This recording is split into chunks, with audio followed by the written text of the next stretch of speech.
Welcome to Let's Talk To podcast, hosted by author Charnel Williams. Are you ready to spend some time with Charnel and her special guest? Join our live conversation every Wednesday, Thursday, and Saturday, 6 p.m. Eastern Standard Time. Now, here's your host, Charnel Williams. Hello. Welcome to Let's Talk To podcast. We got Koran, right? Yes. Is in the house tonight. She's gonna tell y'all a little bit about herself. So go ahead, Koran. Go ahead. Hi, my name is Koran Watson. I'm the owner of Koran Watson's Haven of Health. We specialize in providing people with nutritional counseling. I am a licensed dietitian in the state of Pennsylvania, Texas, and Florida. And I counsel out of a couple of different states. And so we provide what we call medical nutrition therapy in a couple of areas: general health, diabetes type 1 and 2, renal health, cardiovascular health, and weight management. We have a couple of the patients, a couple other things, but that's kind of our bread and butter there. We also provide a couple other programs and activities and things like that throughout the year. At the end of the year, we do Vision Weekend. It's an opportunity for people to kind of sit back. It's not necessarily medical, but it's an opportunity to plan for a new year, kind of get your ideas and thoughts together, what you want for the new year. We also have added something new this year. We added a publishing arm of our company that will be used to publish books and audiobooks and things like that, more focused on providing individuals with the best opportunity to live their fulfilled lives. Okay, congratulations. Thank you. Thank you for joining Let's Talk To podcast. I want to just go back. I want to know how long you've been in your business. So I've had my business since 2021, but I've been a dietitian going on 10 years this year. And what made you want to just say, take it, I'm just going to start a business out of it? So I've owned different businesses in the past, off and on, depending on that. But this is a very unique question. I always tell people I only do things once I've received the call, if that makes sense. I am very much send me and I go kind of person.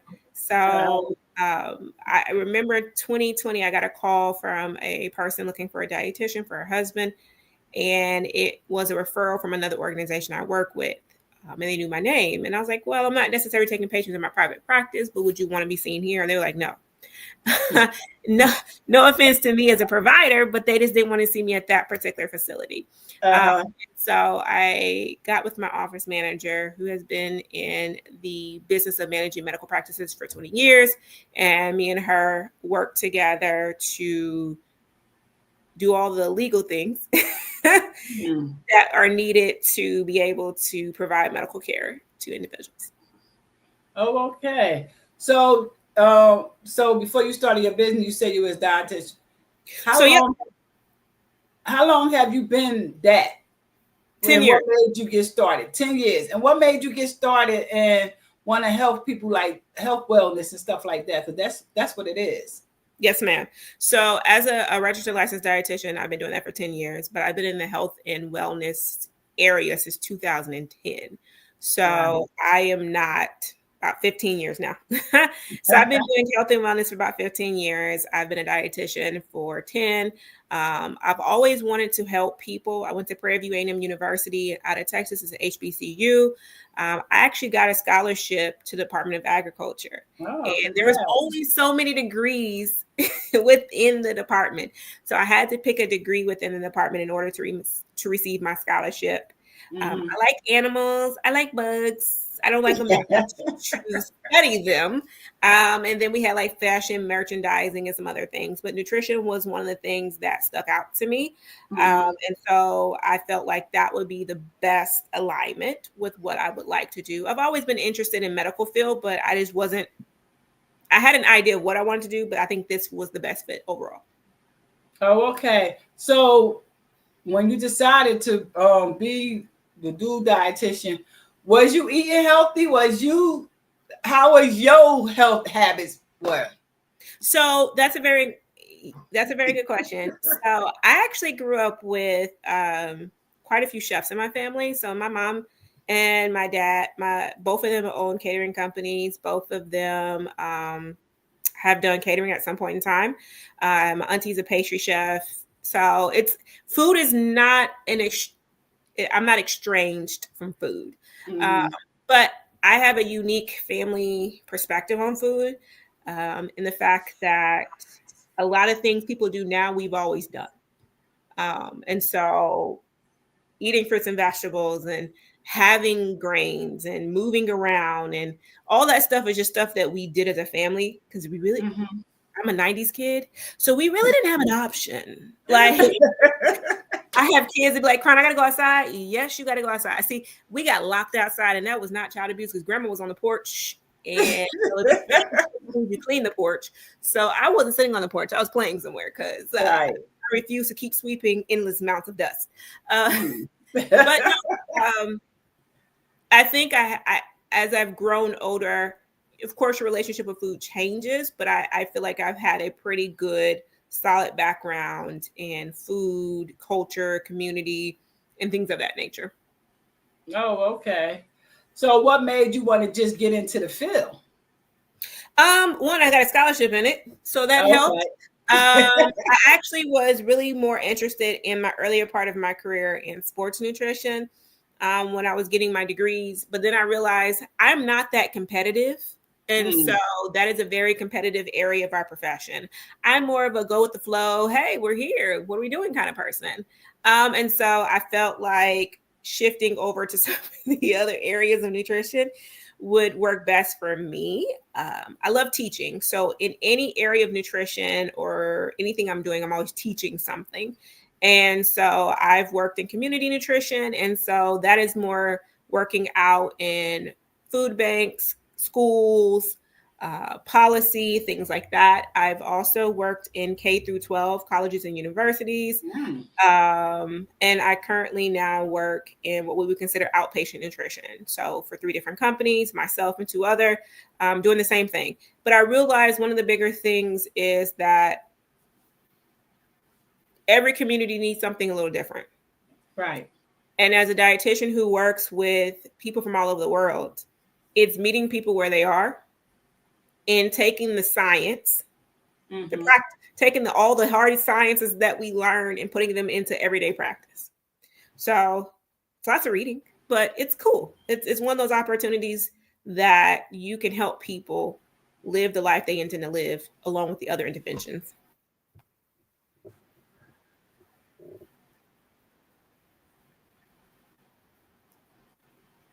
Yes, and it looked like the screen is froze up. Oh, I'm not frozen. But you still can hear me, right? Yes, ma'am, I can. Hello? It went out for a minute, the screen. No, ma'am. It went out for a minute. No, ma'am, I'm still here. But let me ask you this question, because you said something about sports nutrition. What is that? That's like to help the people that do sports into sports with their eating habits? Yeah, so there's a lot of different areas of nutrition. We have sports, we have oncology for cancer patients, we have renal for people who have kidney issues. We have pediatrics, that will be ages 22 to 0. We have gerontological, and that would be for individuals who are about that 60, 65 plus. What other areas? We have advanced practice nutrition, and those are individuals who do a lot more complicated cases. So yeah, we have those are some of the more common areas, but we have some other more specialty areas of nutrition also. You're going in and out.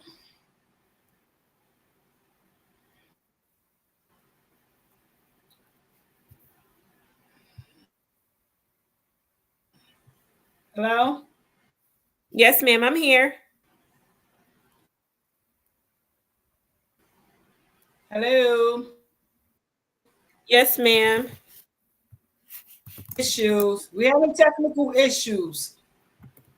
Both our screens keep going in and out. You'll go in and out. I'll go in and out. It's freezing. You freezing too, Koran. Both of us freezing off and on. Okay. You hear me? Yes, I can hear you. Yeah, both of us keep freezing off and on. But yeah, because when you said sports, I was like, now what is sports? Somebody to help, like with the sports, the people who play sports to be healthier, to eat right? Yeah, so it's more of a performance. It's more about performance. So there are the dietitians and professionals that help regardless of what level of athlete you are, helping you perform your best to get the best results out of whatever. So yeah. Oh, okay. So what? So as you becoming, because you said you had received a scholarship for your career. So Yes, what ma'am. made you want to just stick with it? You could have changed once you finished college or whatever. What made you stick with being a dietitian after college? So I actually majored in dietetics in college, and so there are other things that I could have done with my profession, but yeah, the clear path is to finish. Like, it's almost like we do a medical internship, and so we have to. I felt like that was the best clear path going across without restarting all over into another medical area.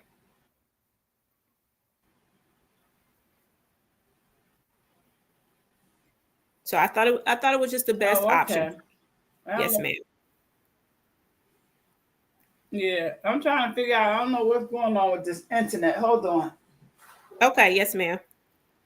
Let me just open my door.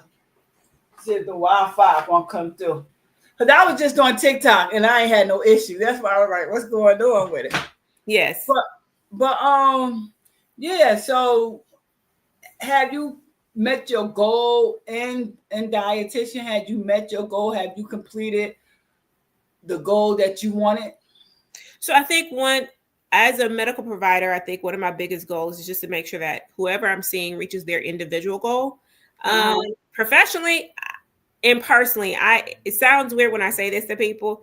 I go where I'm asked and I go where I'm called. So as a medical professional, I show up to work and I talk to the patients that show up, whether it's my private practice or another organization that I'm working for, whether it's volunteering. I think the bigger thing for me is not that there's an intended goal, but there is an opportunity to help each and every person come in and make lifestyle changes that can have a lasting impact, not only on themselves, but their families. So that's important to me. Yeah. So far, has it been difficulty? Like, because you have to put them on like a plan, right? Yep. Now, that ain't been difficulty, because I know I met a nutritionist and my nutritionist put me on a plan and I didn't stick to it. So that's why I'm asking, is it? So that's a great question. So I do more of a person-centered approach. So what that means is anybody who knows me knows I can ask a lot of questions. And so that first appointment is me just getting to know you kind of telling me what you need out of the atmosphere and things like that. And I don't necessarily give you a prescripted food thing. We really work on changing habits. One of the bigger things that I've learned over the course of my profession is that everybody's issue with food may not be related to food. It might be schedule, life, family. It might be related to some of their eating preferences. It might be related to how they were treated as a child. So there's a lot of different perspectives of why someone is having issues. Also, too, sometimes people have medical conditions people cannot see, right? Some medical conditions you can see, but a lot of things you cannot. And so people live in bodies with medical conditions that are just struggling to manage a condition. And a lot of times we see weight, or we see skin, we see hair, we see things, but we don't really see the actual complication of managing a disease. And I think that's something a lot of people don't get to talk about because they're struggling through it. Right. Do you feel as though that stress and depression plays a big part of your eating habits? Yes. So any altered mental state can affect your eating habits. So a lot of times when we're talking about what we would consider our nervous system, a lot of times we have our nervous system over here, which most people refer to as mental health. And then we have our physical body over here. Realizing they're together, like they're one. And so how your nervous system responds is going to directly affect how your food is digesting, how your small and large intestines are working, bladder control. It can affect people who feel sometimes they want to eat everything and sometimes they want to eat anything. I have some patients who may not have any appetite. So your mental state can 100% affect your food consumption. The problem comes is when we don't realize we have a mental health issue. Like when we don't realize that we have a mental health issue, then that is more the problem. Now, I have patients who have depression, anxiety, and all of this. They know they have it, 100%. We know we're working on, but the problem is when someone does not realize that they have anxiety or depression, or they have schizophrenia or bipolar, or whatever the medical condition is, ADHD, whatever it is, all of those things, unmanaged, unaware of, will directly affect your ability to manage your food intake. And it's hard on some people, especially with anxiety and stress and depression, because some people just eat and they can't, it's uncontrollable. And like you said earlier, like medicine can make your appetite bigger too. And steroids. I know steroids can do that to you too. Yep, steroids can. We have seen increase in weight and blood sugar and a couple other things with steroids. But I think one of the bigger things that's really important is you said one word, and this is something I talk to all my patients about, or I ask the question, stress. And so one of the things I tell everybody, you're not always happy, so why are we always stressed? It shows a lack of planning on most people's part. Right? Now, I will say this. Your car start rolling down that street, I'm a little anxious and stressed for you.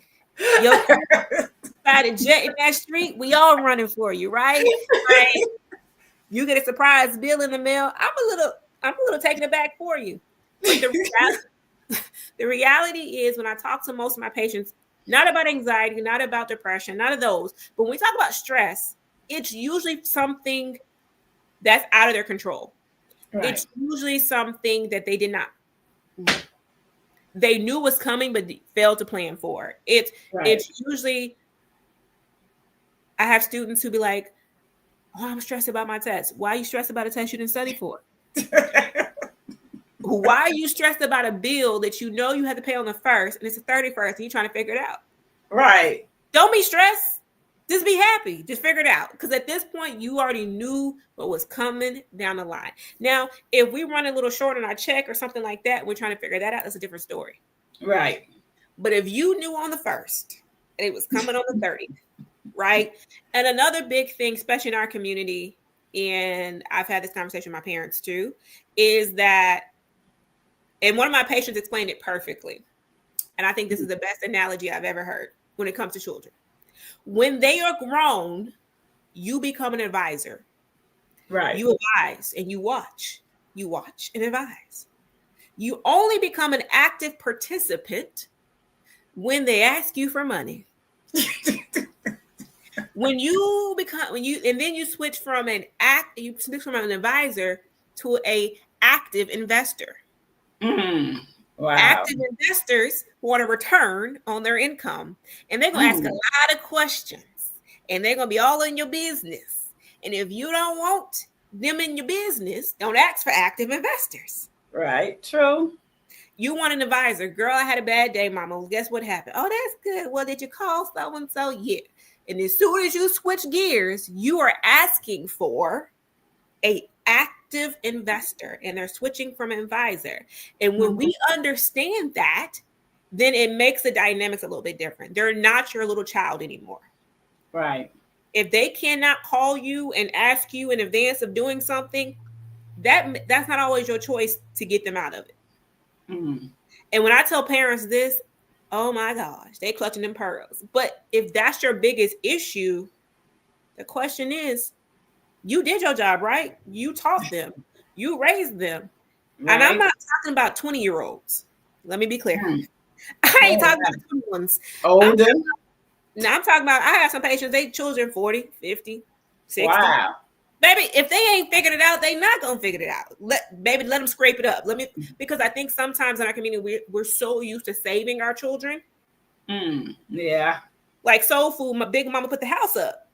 Mm-hmm. Baby, you have to figure that out. We're not putting the house up for this. Like, you can push yourself in there, you can get yourself out, and we'll be at the courtroom. Like, because so many times we put our hard-earned things in place, cause ourselves stress for something we never caused. Mm-hmm. Something we never knew about until they at the jailhouse. Like, don't call me Colette because I gotta pay for that. Like, if you were that anxious or you were that but what does this have to do with nutrition? Because at the end of the day, mom and them now got high blood pressure. She worried about you. She didn't have a heart attack and a stroke, and we try to figure out how to save her while she tried to save you. But then we realize that ain't the taxes no more, and grandma got a mortgage now, a mortgage she didn't have 2 months ago because she didn't help you. And again, that sounds like I'm not being thoughtful of others, but you're not being thoughtful of them. You're not being thoughtful of the fact that they're on the fixed income. You're not being thoughtful of the fact that they raised you 30 years ago. And they in my office and we talking about blood pressure. She ain't eating. She barely drinking. She's stressed. And again, sometimes it's those situations that have the effect long term. And then they got to tell you no. And then everybody ain't mad. It's like, she told me no. She ain't never told me no. Well, baby, I guess you're going to have to get used to it because she got a whole lot of no's coming. Because she can't, like, we just can't do it. Now, if you need to move back in and you can be respectful, that's a different story. But a lot of times when I have older patients, the stress of worrying about the family is killing them. Oh, wow. And people don't realize we have this idea about stress that, oh, we got a little stress. No, we don't. She don't live here. He don't live here. He ain't never lived here because research has shown that stress kills. Just like hypertension is a silent killer, stress is taking time off your life. It is degrading people's quality of life. It's increasing the likelihood of cancer. It's increasing the likelihood of having inflammatory conditions. If that's what it increases, baby, I'm just going to go mind my business. Because I tell people, look, I ain't about it. Like but I also tell people when we know better, we do better. That ain't always true. Right. That's not always true. And a lot of these kids, like you said, they're 30 and 40 years old, they spoiled. That come from the parents spoiling them all their life.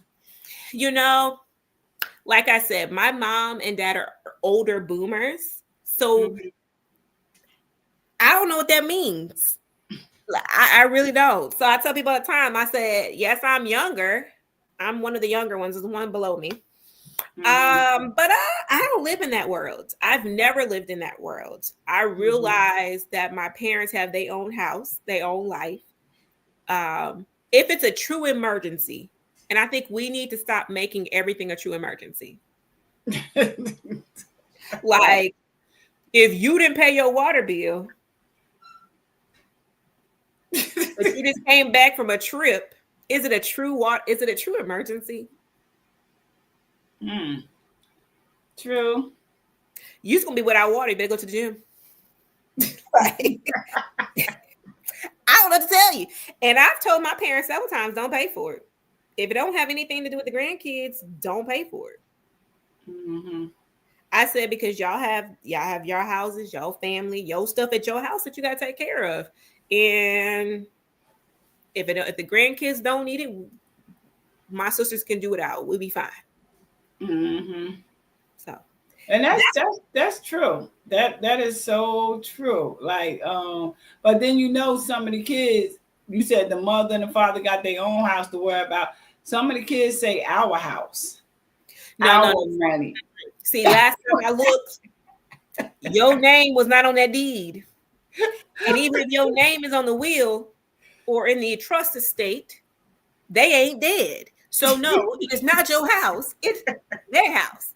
And I told my mom and them, I said, look, I love y'all, but I can't afford your house. So let me tell you right now, if you don't set something aside, I can't help you because my salary ain't your salary. And that's okay. But I think one of the bigger things we have to realize is, and this is something just in general life, and this kind of shifts over to what my publishing company focuses a little bit more on, is that what somebody else worked for is not yours. Right. True. If they decide today that they gonna leave all their money to that couch shelter, don't be mad. That means you got everything you needed here on this side of earth. That means you probably burned through everything they probably had left for you, or you worked every last nerve they had. And them cats was the only thing that kept them alive. Like, I think sometimes we have such an entitlement to what other people have earned. And I'm like, I don't think it's other people. I think it's our parents that our parents have earned. That's what I'm saying. Other people. That ain't you. Right. Maybe you didn't work 40 years wherever they worked. You didn't have that pension. That's not you. Right. Even if you were a junior, that is not you. Like, what they work for, if they decide to leave it to you, is a choice. Right. And stop fighting your sister, brother, cousin, auntie, and them because they got left the money or they got left the house. Maybe there was a reason you didn't get it. And sometimes we are in denial about what we did to people. Right. And I'm like, maybe it's you. You know, you got that one person in the family, you like, here they come. If you sit back and watch the drama unfold. And it's always that one person. And that's with every family. Your family, my family, is always that one person in the family. Sure, right. And I think one of the things I grew up with, and a lot of people did not have this. My family is not very much. My family is you're innocent until you're proven guilty. Yes.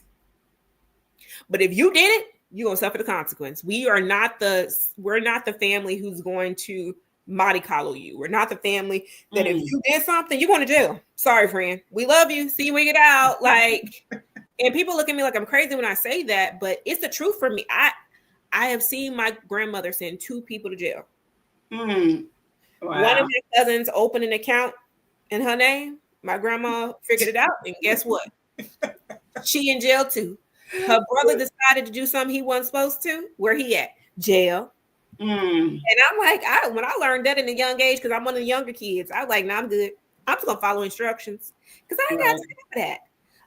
And so one of the projects that I'm working on with my editor is called The Toolkit to Surviving Adulthood. So a lot of what I'm talking about today, outside of what I do for nutrition, I tell people nutrition is how I get paid. Pay the bills, baby. Got to pay the bills.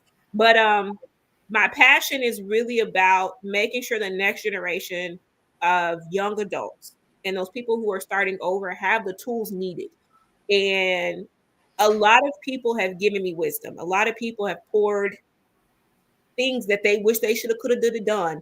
And I get to hear it from patients all day long, right? And I would be remiss if I did not take what people have told me without disclosing people's names or anything, told me and shared with people who are much younger than them, right? And so, for instance, my sister told me, my oldest sister, Camila, and her wife told me this. She said, you know, one of the bigger things that they do is once a month, they sit down, they open all the accounts, look at all the credit cards, and they pay off everything.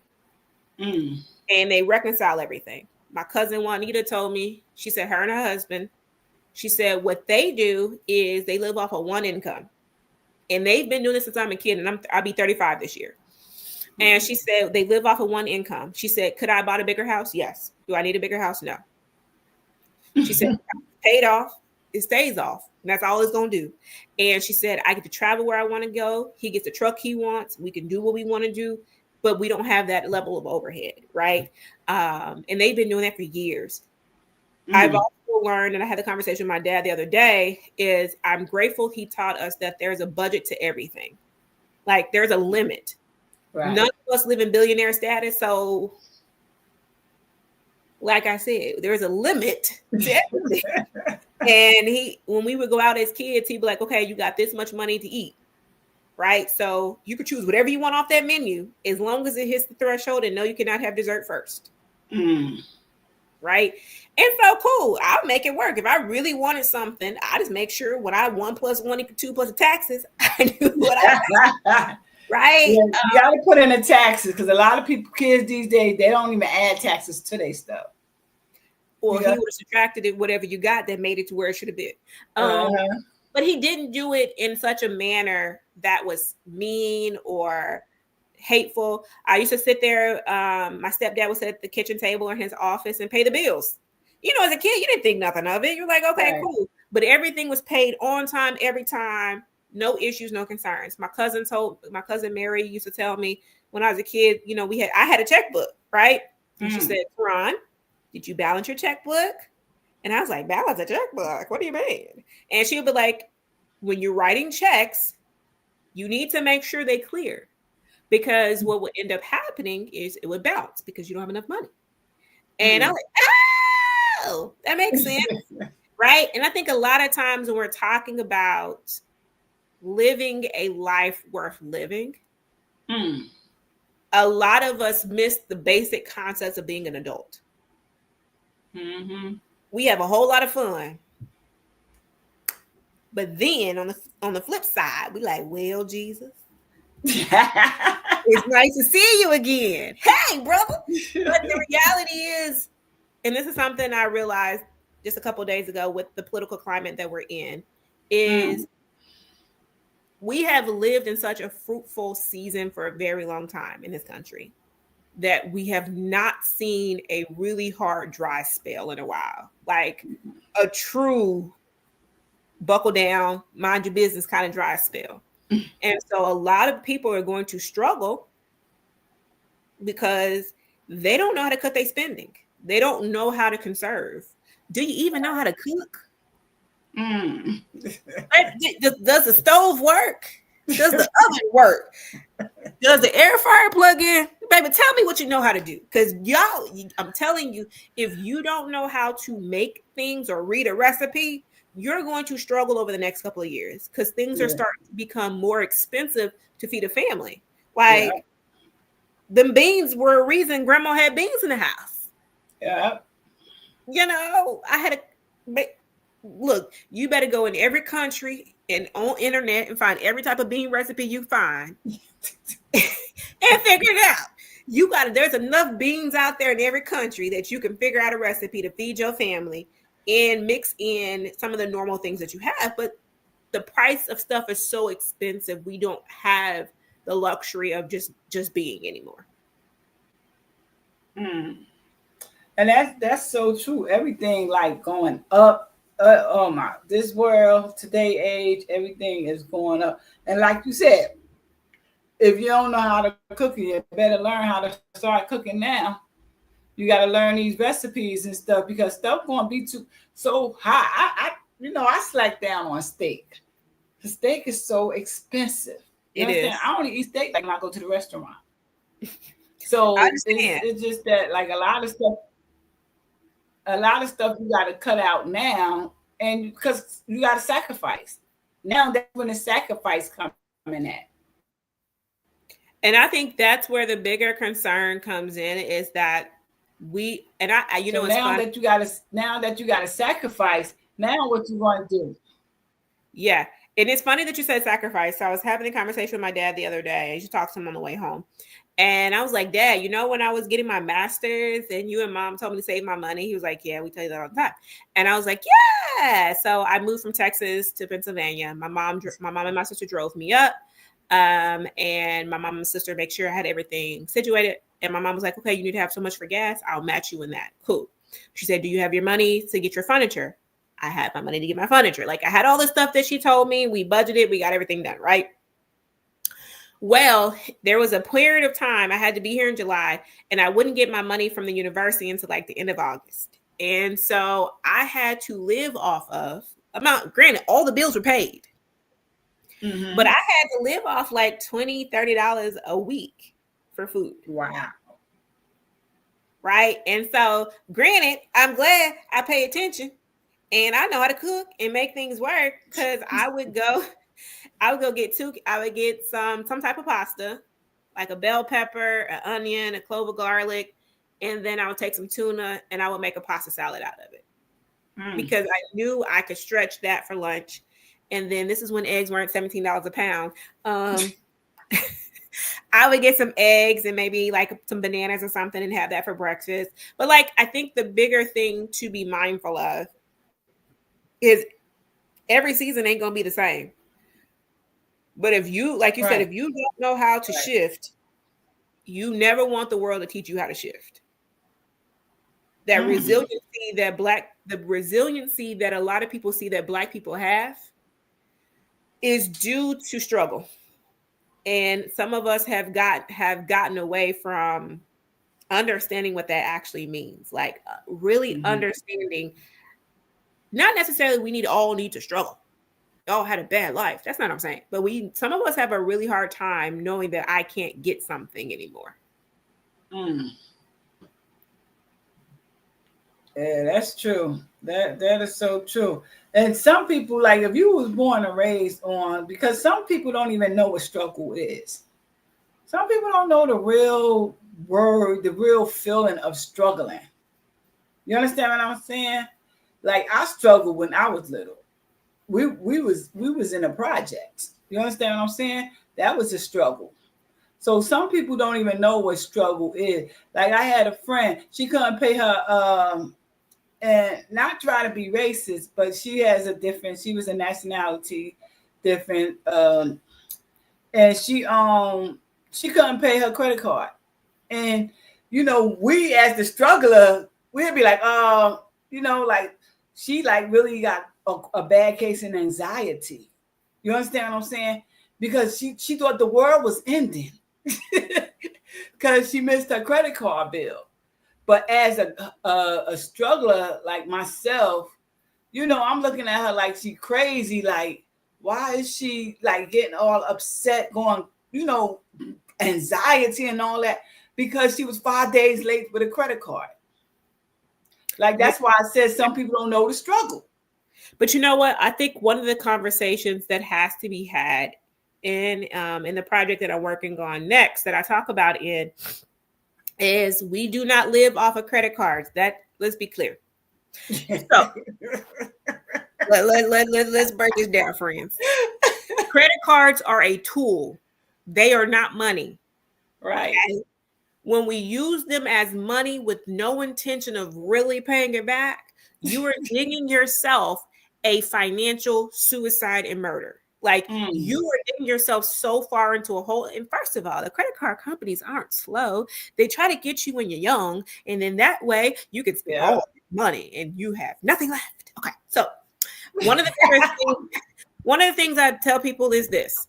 One, turn all of them off. So most people don't realize this is most major credit cards have an on and off button on your online platform. So you can turn them on and off. You do not have to use them.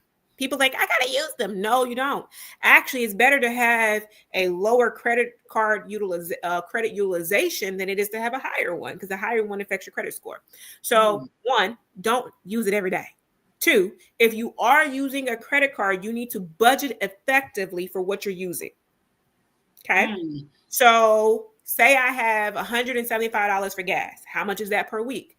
I'm only putting in what I have designated for each week. Right. Every Friday, Saturday, or Sunday, I go and pay whatever I spent for the week. But that means I'm not using my debit card and my credit card at the same time. Because guess what? One of them got to be off the other.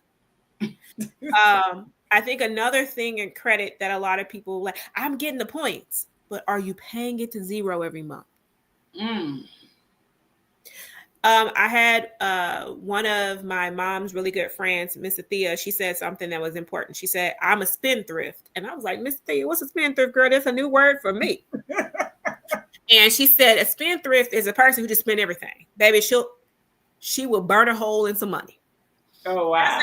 Okay. And so what she did over the years, because as she started to earn more money, she realized that she can't have everything in one account. So she has a couple of different accounts that her kids can see. And her kids aren't going to spend her money, but it's her way of helping manage it. She has a lot of different accounts that her kids can see. Some accounts don't have debit cards, so they're just accounts, money. She has to transfer, right? And so what she does is she has a credit card or like an account for bills, and she has an account for spending. And she knows how much is in each. So I don't carry around my card for my house bills. I leave that at home. But she'll carry around a card that has her everyday spending, right? So she might only give herself $500. But when the $500 is gone, she not hurt because all her house bills are paid. All her reserves are in a different account. She can't see everything at one time because if she sees it, she gonna buy all of it. And I think that's one of those things is understanding when we're talking about money and credit and debit cards and accounts and Roth IRAs, all that other stuff. Is are you a spender or are you a saver? And if you ain't said some of our big ages figured it out, then just go open your accounts and your accounts will tell you which one you do it. And you right about the credit card people, because I remember when I first started getting my credit cards at the age of 18, I received like 20 within 2 years. Yep. Like the store brand cards, this, and I just knew I was doing something. But then when you can't pay it, then it's like they add in like $40 for late fee, and it adds up. It does. And I was like, what the hell? And then you call and you try to like talk to them about your credit card and stuff, but they don't want to hear that. Nope. Now, remind you, I'm young. I'm 18 and 19, and I got all this debt. And I'm only 18, 19 years old. And I had like no lie. Like I'm like probably like, I just say 15 cars at that time. Like 15 cars. Those cars will trap you. Yep. They good at first. Because remember the store? I don't know if you remember the store. It used to be a store called Bradley's. Okay. In Jersey. And I used to go, I got my first Bradley card. You can't $500 on it. You couldn't tell me nothing. When I got my Macy card, like all of that was a trap. You understand what I'm saying? Look, I'm young. I'm spending. I'm in my early 20s now. I'm still spending. Because you young, you don't know no better. But now as today, I'd be like, why the hell I got all them cards? I had to file on bankruptcy for them cards. But you know what? I think one thing that's really important, and the Bible talks about this, and it's the idea is don't be a slave to the lender. And a lot of times people can take that multiple different ways. If you can't save for it, if you can't prepare for it, you don't need to have it. Another thing I've also realized is in the financial management, life, health, stress kind of dynamic is a lot of people are living beyond their tax bracket. That tax bracket is real, okay? I tell people all the time, do not look at don't look at that tax statement every year, because I don't never see none of them numbers. They said, Koran, you made this much money a year. I'm like, what? Whose numbers are them? Them's is not me's. They're like, no, you made all of this money. I said, I ain't got none of that money, but okay, cool, thank you. Because one of the bigger things is when you get approved for a home and you get approved for things, they're using your pre-tax dollars. Somebody told me I'm always a looker and researcher. Somebody told me that I could afford a $300,000 home. I said, in what imaginary dream do you live in? Like, what imaginary dream do you live in that you think that I, with my single salary in the state of Pennsylvania, where I pay state, federal, and city taxes, that I get a $300,000 home? What money? $1,600, sweetheart. I wouldn't have no money, right? Because when people talk about, and this is something I told somebody, when you talk about affordability versus buying something means I have the money today. Now, affording it means I don't have the money today, because the money that you see is actually for 1, 2, 3, 4, 5, 6, and 8 things. Affording something means I can live the same lifestyle, afford all the bills that I have, and buy that thing. Like nothing would financially change. So I ain't never gonna be in Louis, Gucci, Prada, Burberry. Baby, you ain't gonna find me. Cartier, any of them. Why? Because I cannot buy that thing, go home, and still have met all of my personal needs before that. Right? I can't afford to pay rent, electric, water, gas, pay everybody else that I actually owe and signed the contract with. I cannot make sure that my retirement, I put money in the retirement account like I'm supposed to, have my emergency savings like I'm supposed to in case, the car breakdown and you need to fix it. Like, I can't do that if I go over there and give you $15,000, $2,000, $5,000 for a bag. Baby, where you get $5,000 a month at? You let me know, then cool. But I also realize because I know I don't have it, I'm not mad that I don't have it. I ain't never had it, so and that's why you ain't missing nothing. You can't miss something you didn't have. No, this is what I do. When I go to my friend's house, they do have that. I'm like, girl, this is so cute. Go home.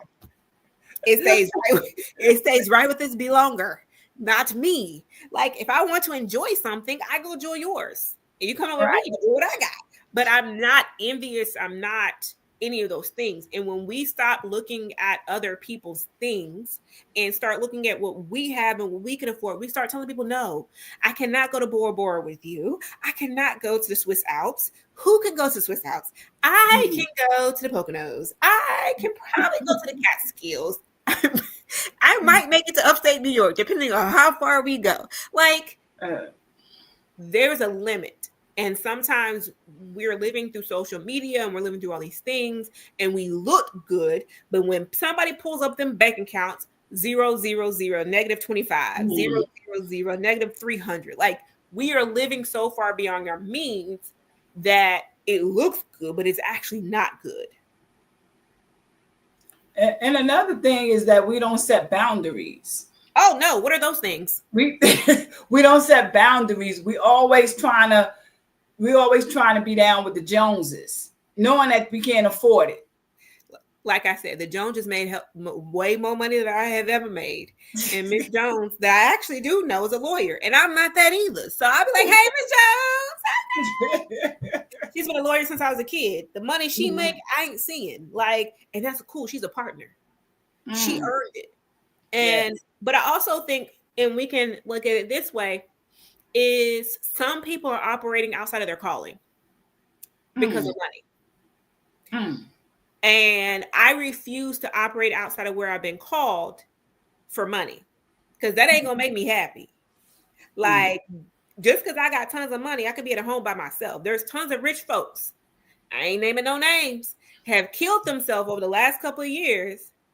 And we would think because they got money that they're happy. Happy, yeah. Sweetheart, money does not, Biggie said it best, more money, more problems. Right. Like who thought money made you happy? No, it can buy you access to things, but if you're not internally doing the work, and that goes back to the health perspective, if you're not internally doing the work, it doesn't matter what you have. Right. It don't matter who's around you. It doesn't matter if you're at the Oscars. You still could not be present because you're mentally bogged down. Like it takes you being, like you said, setting those boundaries. And I think one thing with boundaries, and this is something I have to say because I tell my patients all the time, no is a complete answer. No is a complete answer. It's okay to say no. If your children, and I actually, because I work with pediatrics, like little kids, I will have some of my pediatric kids tell their parents no, and their parents like, oh my gosh. I say, she said no. I asked her, did she like something? She said no. And that is okay. Did you see I got upset? She said, no, I don't like that. Cool, she don't like that. Like, it's okay for them to say no. It's okay to say, please don't touch me. It's okay to say, I don't want to go over their house. And it's okay for us to respect that. Right.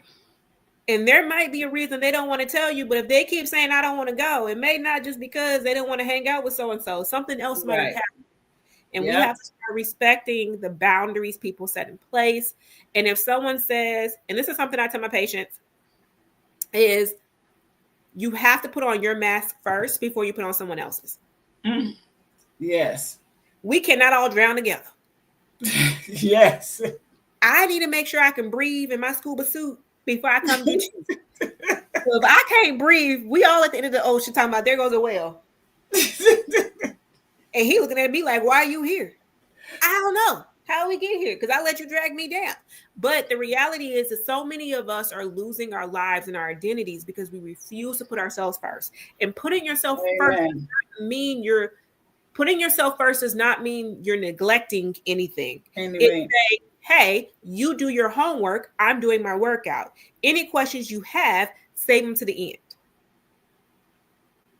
It's saying, hey, I don't eat this, but you eat this. We're going to respect each other. Don't offer me that. I won't offer you this. It's saying, hey, I need 30 minutes of meditation every day to get my mind right before I come in there and talk to you. So when I get off of work, it's, hey, baby, how you doing? I'm going in the room. Kumbaya. Open that door. Hi. Like some people really, and it's being respectful. They spoke to you when they came in. They told you what they need to do. They kumbaya, got themselves together, and they're ready to be interacting with the family. One of the bigger things that is really important is when someone says they don't want something to eat, please stop offering them food because you have no clue how much work it was for them to tell you no. Oh, wow. Like, and I know, and I tell my patients like this, I know food for a lot of people is the way I say I love you, but we got to learn to say I love you different ways because some people are really struggling with making the change, and we're doing the hard work behind the closed doors. And if someone says no, just respect the no, because you don't know how much work, or you have no clue what the lab said. You have no clue what they're struggling with. Right. Behind closed doors. So if a patient of mine or anybody says, I thank you for the offer, I don't want any alcohol. You don't know they've been sober for X amount of days. Right. For years. Right. You don't know that the reason why they won't come to that party is because there's things there at that party that they just can't do. And you think they don't want to celebrate. No, friend, they just can't be there. And sometimes we have a hard time respecting other people's no and boundaries, not realizing it has nothing to do with you. It is them 100%.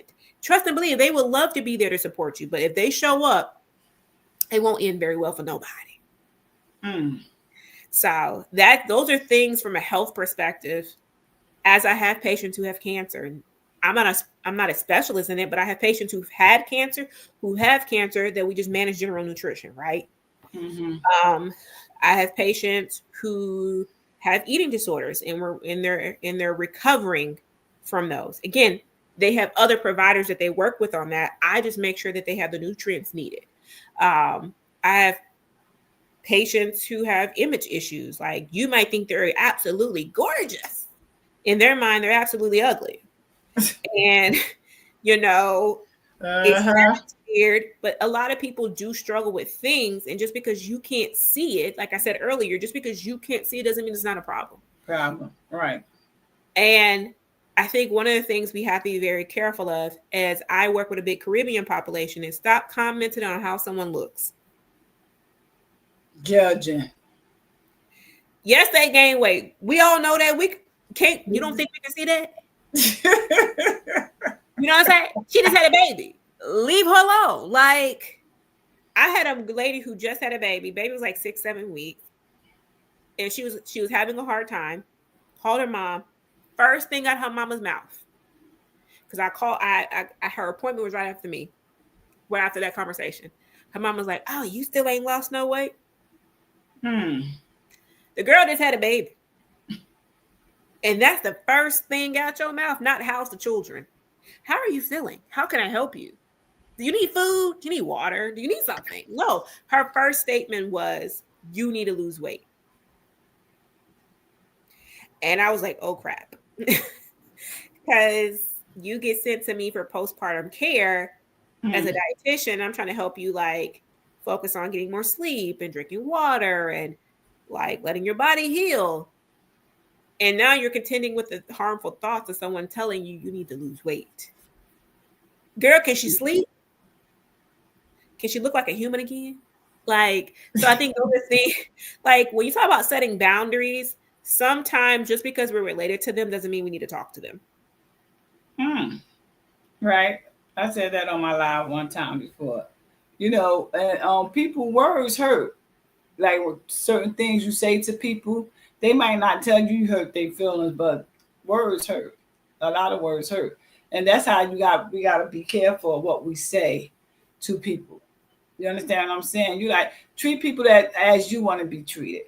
You know. Ooh, say that letter for the people in the back. Like treat people as you want to be treated. The way you want to be treated, treat them.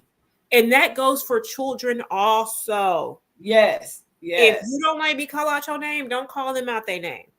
Amen. If you don't want to be called big, don't call them big. Right. If you do not like how somebody always don't do it to them. Right. You don't want nobody yelling at you. Why are you yelling at them? Now I'm not talking about getting their attention. That's a different story. But you just yelling just to yell. Why? They can hear you just like I can hear you. Like I be sitting there like. But them today kids, and I'm saying today kids, them today kids, and I don't know, they just different from as when we was growing up. They are different. Different. They are different, but I think one of the bigger differences is there's a lack of boundaries. And that comes added to spoiledness, and think they can just get their way with everything. Like it's not no, and I ain't talking about everybody, but sometimes some homes, because they say a lot of things start at home. They do. Like with the structure. You understand what I'm saying? We go to bed around here. Yep. Mm-hmm. I'm sorry. Like, I agree 100%. When I have my nieces and nephews or I have my friends' kids, I'm like, I'm telling y'all right now, what time is bed? What time do you put them to bed? Because at auntie house, it's the same time for bed. I don't care if it's the middle of summer, you're going to bed. Right. And these kids don't want to go to bed these days. You know, I was going to say what you said earlier was structure. Michelle Obama said it best. I'm not your friend. Now I'm old enough, I can understand what that means. I'm not your friend. My job as a parent, auntie, cousins, whatever I am, I'm older than you, is to make sure I can get you from point A to point B. I have functionally, I tell people like this, those first 5-ish years are the most absorbed they are. So it's not funny when they do things. It's not funny when they hit people. It's not funny when they cuss. It's not funny when they disrespect people. It's not funny when they don't listen. Those are times when we have to reinforce. I'm not saying you got to beat your kid into submission, but I am going to say that, hey, we don't hit. And there's a consequence for hitting. Now that consequence means that you're going to have to keep, you might have to go stand on the other side of the room for a little bit. You might have to sit on that couch and twiddle your thumbs for a couple minutes. Like whatever it is, there has to be a consequence to the action. Right. But also, too, the bigger thing of this, and I can end with this, is this. Your children are a reflection of who you are. Right. So some of us need to just look in the mirror. Right. Like research will tell you your children are a reflection of you, or they're a reflection of what they don't want to be in you, thus creating that back and forth. Some of us are toxic. Some of us are horrible people. I'm sorry to say. And your kids don't want to have nothing to do with you. And a lot of us have kids and never did our personal work, never decided to fix our own problems. And then when our kids come out, they show us our problems. Right. And so some of them take on the same attitudes you got. Why you got an attitude? Baby, they got the attitude you got. Right. So a lot of time when we're talking about children, a lot of children are only a reflection of the household and the parents or the community that they are provided in, because no one has done the work. No one has done the internal work to show up. They're going to test your patience. That's called children. So if you can't show up and keep a still stove face and be like, okay, that's cool. You upset. Great. You upset. Let's regulate them emotions. Your room still need to be cleaned. Yeah. Right? Like, that's true. it's 4:00 in the morning when your grandma wake you up because them dishes ain't clean. Don't come in here acting food. Them dishes supposed to be clean before you went to bed. Don't get mad, get glad. Like, my mom was one of them people. If you didn't do what you were supposed to do, my mom was, and I think these are the best type of parents. I'll show you better than I can tell you. My mama, right. Pamela would get up at 4 or 5 in the morning. That was her. That was her golden hours when we were kids. And you hear them pots downstairs. Now, if there was no pots and that door open, that means she was coming up them steps. That means she was coming to find you because you didn't do something we were supposed to do. She gonna flick them lights on and say, "Get up and go clean my kitchen." Mm-hmm. Yeah, she gonna go do whatever she had to do. And if she came back and she didn't find you, lightning was coming to find you. Mm-hmm. And this is why I always tell people, when I got in trouble, I got in trouble. Mm. It was not my mother abusing me. I got in trouble because I did not follow through on what she told me to do. So I never have faulted my parents for that. And these days you can't, you get in trouble. Yes. Today kids, you can't do nothing about it. And just like I always tell my grandson, I always tell, me and my friends always talk about this. Like, they is so different in today's world. And I know, like, they just so different. Like, I don't remember, like, ever say, like, a child, I was in Walmart and the child was telling his parents, "Shut up." And she like, "I'm not gonna buy you this." "Yes, you is gonna buy it." You know, like he was the father or he was an adult. And he couldn't have been no more than 8 years old. 8 years old. He's still alive? Yeah, he's still alive. It's interesting you say that because I had that conversation the other day with my niece and nephews. I said, "Look, let me tell y'all something. I'm 35 years old. On TV, I'm 34 going on 35. Pamela called me. Dwight called me. Leroy called me. Pamela called me again. They said, "Koran, okay, I don't care how I feel. They just told me to do something. Like, again, I ain't gotta want to do it, but I'm gonna get my little happy daddy self up. I don't care how tired I is, because I'm not at my house, I'm at their house. And I'm gonna do whatever they ask me to do. Koran, can you email me this?" Of course I can. Baby, I'm gonna tell you right now, if I told my mama that, I would be a fly on the wall and I would never call the police because I did it. And I'm sorry to tell people this. We didn't have, like, we had choices. You want collard greens or carrots? You want to play baseball or soccer? That's it. I wish I would tell them how to spend their money. That is so true. That is I would be the plaster on the wall. And you know what? I wish I would. I'm sorry. I tell people I have a different philosophy on this. And the thing is, turn off the screens, turn off the TVs, turn off the phones, turn off those things. Talk to your children. Right. Do things with your children. When my nieces and nephews were small, they got, in the evening, they got 1 to 2 shows. And people like, "Oh my God." So I would pick them up from school because my sister who had them was like, I was like right below her. So about 3-4 years. So I would pick the babies up from school because I was off in the summertime. And we would either go to the pool or the playground. And so when I picked them up, we would go do whatever we were going to do at the pool. We would swim, do the playground. And then we might do a little bike ride or something. We would come in. Everybody had to shower because y'all stank after school. So we come in, shower. My mom by that time would have been home. She would cook the food. They would go down and eat. That time, we had blown through so much time. And so they would get 1 show. So my niece was probably asleep before anybody. So she got no TV because she was dead to the world.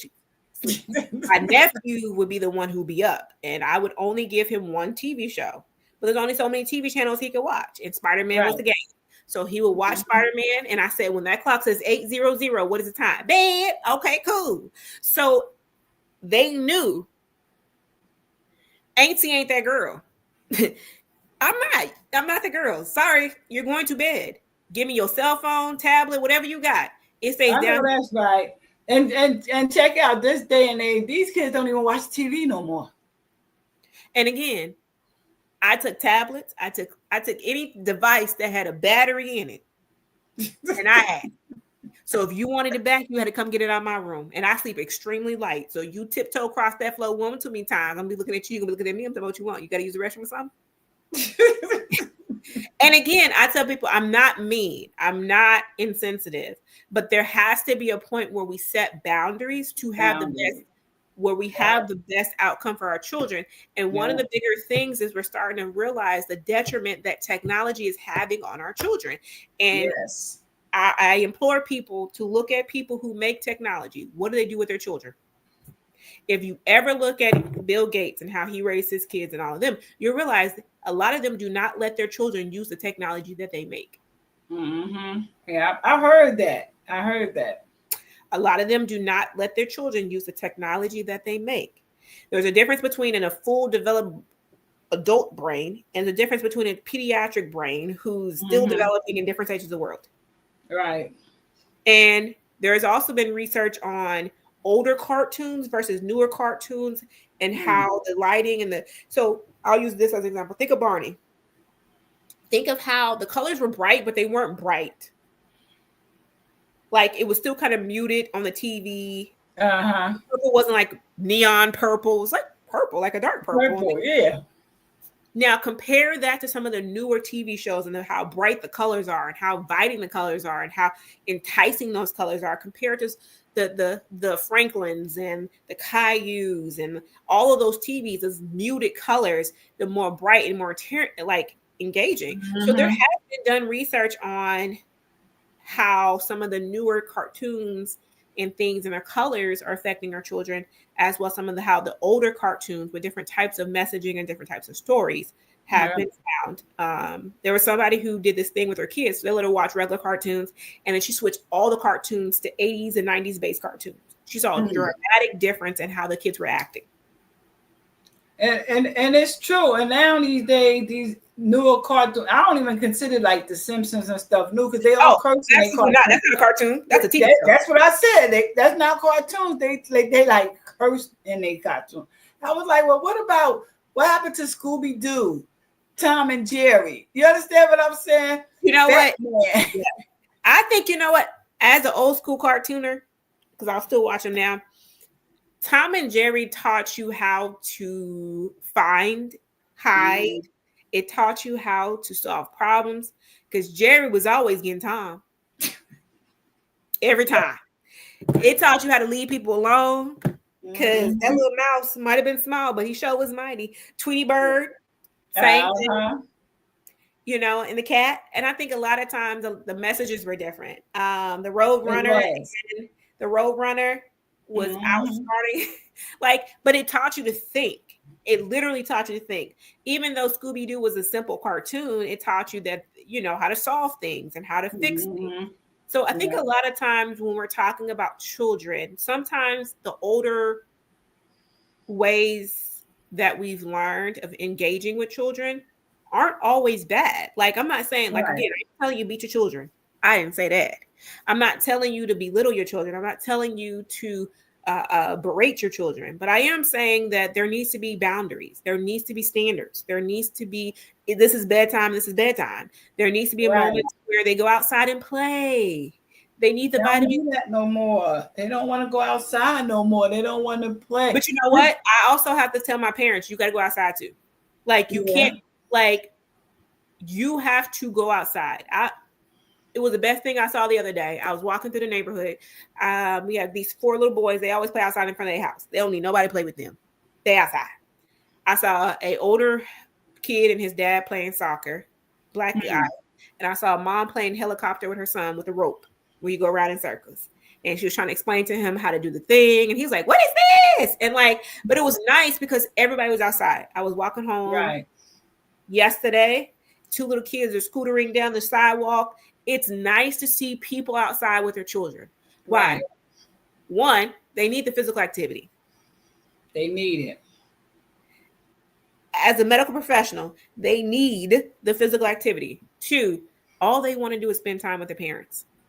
Yeah, spend time. Yep, we're so used to buying things and getting them things. The reality is they don't need to have the stuff that you're buying them. They really just want your time. Yeah, they don't even use it. One time, 2 times, and that's it. So I tell people, when you have a 1 to 2 year old, buy them a box, wrap it in paper, let them unwrap the box, and then they're going to play with the box all day long. Right. Get them their own set of kitchen utensils and pots. Get them a cheap set of pots, and they can bang their life away. They can just all they want is go to like that's it. And people are like, what? Like they don't want all that stuff. Yeah, they don't want it. They just want your love. They just want to spend time with you, because money can't buy happiness and can't buy your love. It's all about spending time with someone and being intentional about spending time and talking to them and listening to them. Yeah, you have to listen. Because if you don't, I promise you, they'll tell you. I can tell you, them kids will tell me all their parents' business. I know everything. And that's sad too. I'm like, hey, Miss Girl, I'm like, hey, who did it, girl? So this be me. So what happened? What happened this week? What? They did what, girl? Yeah, they did. They did that again. Like, girl, I'm telling y'all. I tell people all this all the time. The kids are the smartest people in the room. Because if you really have a problem, all you gotta do is ask them. Yeah, they is, and you know what? When we was growing up, we couldn't. I don't know if your parents did this, but my parents can't be in the same room with adults talking. But no, whatever goes on in this household stays in this household. So that is actually, from a medical terminology, that can be very detrimental. Oh, for real? And it can be detrimental. And this is coming from my social worker friends, is because that's how abuse gets perpetuated.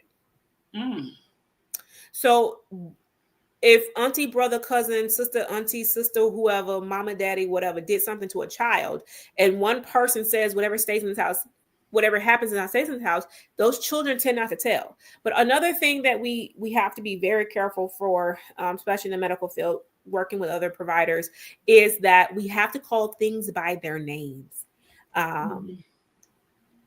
A penis is a penis, a vagina is a vagina, a breast or breast, and a butt is a butt, right? Because clinically speaking, if something was to happen to that child, one of my social worker friends told me this way. She said a kid got molested, and the kid kept saying, someone took my purse. And the social worker is like, what do you mean someone took your purse? And she's like, point to your purse, please. And that's how they figured it out. But then, when you go to pediatrician, they do evaluations and stuff. They noticed something wasn't all right together.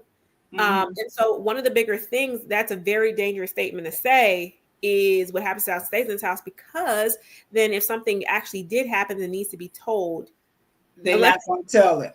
They're not going to tell it. And another thing we always try to tell kids is this: if something was to actually happen to them, don't you want to say yell for mom, dad, say it's a fire. Never start screaming, because that I don't know if you're autistic. I don't know if there's another problem. I'm not gonna do it. But if you start yelling fire, you start yelling guns, everybody's up. Right. Everybody's looking like there's a kid yelling about things that I don't see. That's true. So it's very important to teach our children not only to behave, but how to actively advocate on their behalf. And I think digitally speaking, there's a lot of things going on that we have to be a little bit more mindful. And when parents tell people, I looked through my kid's phone, blah, blah, blah, blah, and we're like, no, that's privacy. No, it's called safety. Yeah. It's called safety. I don't care how old they are, because we have kids who are committing suicide. We have kids who are deeply depressed because of what's going online. And again, they just don't know. And so a lot of times when we set those parameters in place, we create a safety net for them. And we're not necessarily monocolling them, but there has to be a safety net. There has to be an off and on switch for things. And we have to be honest. Please, y'all, be honest with your children. For me, just be honest. If you were wild and crazy in your days, tell them you were wild and crazy. Because you in this innocent game, and the rest of the family looking at you like, I know you didn't tell that baby that.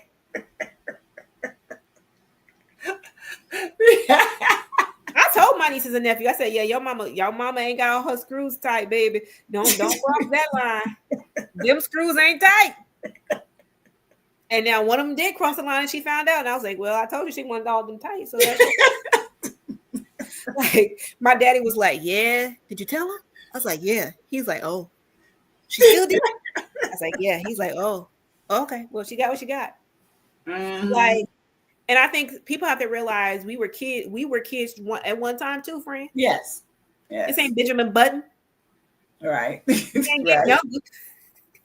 Right. I think those are things that we have to be a little bit more transparent, because if we're more transparent about it, it's not that they're going to do what I've done. I'm talking from experience. I'm not talking because I don't want you to live life. Right. So, yeah. Oh, wow. Time went by so fast. Oh, wow. Yes, ma'am. So, come on. If people want to, first, your last words, just give something positive notes to the people that's watching. So I think the bigger thing is you can do it. You can do it. And when I say you can do it, you have all of the support you need. Just go get it. Mm-hmm. Don't do it by yourself. There are people who have studied and studied and studied to make sure you have everything you need. Please get the help you need to be successful. If you're scared, if you are frustrated, or you're angry, something's not working out, get somebody else. We don't want yes people. We want people who are going to hold us accountable. People make sure we get things done and realize you can do it. Now, I didn't say it's going to be easy. No, I didn't say that. But you can do it. You can definitely do it. It might take some time of working through it, but you actually have the ability to do it. Oh, okay. And then if someone want to reach out to you, is you on Facebook or are you on Instagram, your platforms? Get them your information so they can reach out to you. So yes, you can find me at Koran Watson Haven of Health. If you put that in Google, I'm the only one. But we are on Facebook and we are on Instagram. And so I think Facebook is Koran Watson's Haven of Health, and it's Haven of Health LLC, I believe, for Facebook. And for Instagram, it is _Haven of Health. But also too, you can always find all of our information on our website. Oh, okay. Thank you so much. I enjoyed you, and do come back. Yes, ma'am. It was a pleasure. Right. Thank you. Enjoy the rest of that evening. Thank you. You're welcome. Bye. Thank you. And I want to thank everybody for tuning in to Let's Talk to Podcast. I had a wonderful time. Did y'all learn a lot? So now I want to thank everyone, and I just want to talk to y'all. No, I'm about to end because I got to go, y'all. But I want to thank y'all, and I appreciate y'all for tuning in, okay? Always tune in. Go to YouTube and hit that subscribe button. Go hit the subscribe button now at Let's Talk to Podcast. If you want to be on my show, it's right there down, scrolling across the screen. And I want to thank everybody for tuning in, and good night, okay? Enjoy your evening. Bye.